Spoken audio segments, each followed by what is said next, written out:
Le parcours interactif du centre de tri des déchets de Rieux-la-Pape est composé de deux espaces. Le simulateur, une salle dédiée à une expérience pédagogique, et le centre de tri, où il est possible de voir les machines et les hommes au travail. Ces espaces peuvent accueillir chacun jusqu'à 35 visiteurs pour un total de 70 visiteurs, alors que seul un animateur est présent. À leur arrivée sur le centre, l'animateur distribue une télécommande à chacun. Celle-ci leur permettra d'interagir tout au long de la visite.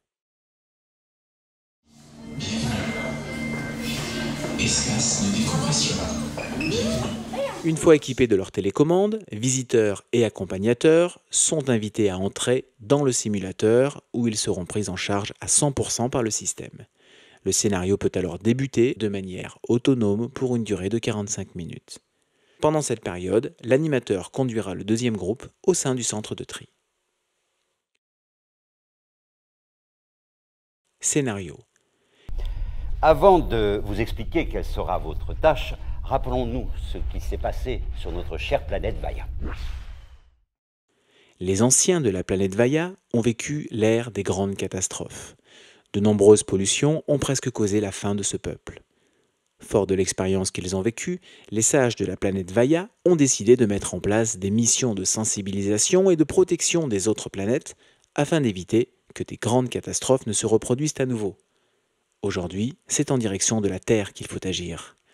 Pour mener cette mission à bien, c'est les enfants de Vailla qui sont appelés à partir en mission à bord du vaisseau Futurolia.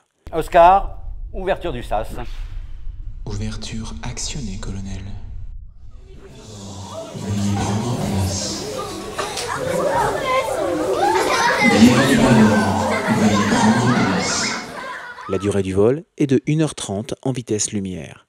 Au programme de cette aventure, 45 minutes de formation théorique au sein même d'un simulateur virtuel de centre de tri et 45 minutes dans une copie conforme d'un véritable centre de tri comme il en existe sur Terre. Aux commandes du Futurolia, le colonel Optipus et le capitaine Steele en projection holographique, assistés par Oscar le robot et ordinateur de bord. Gare test numéro 4, enclenché, capitaine. D'un point de vue technique, le simulateur est composé de gradins pour accueillir les 35 visiteurs, de projections vidéo, d'une maquette retraçant le cycle de vie des déchets dans son ensemble et d'un système de pilotage de la visite par tablette tactile. Ah, bien. Après ce tour d'horizon, vous allez vous pencher plus précisément sur les outils qu'ils ont mis en place pour trier leurs déchets. Je veux parler des centres de tri. Oscar, recherche centre de tri. Capitaine, j'ai localisé l'un de leurs centres de tri dans une ville en France appelée Rieux-la-Pape. Je peux accéder à leurs vidéos explicatives. D'un point de vue pédagogique, tous les messages liés au tri sont astucieusement passés en revue à l'aide de phases d'explication, de zoom 3D permettant de voir l'intérieur des machines et de jeux pilotés par télécommande.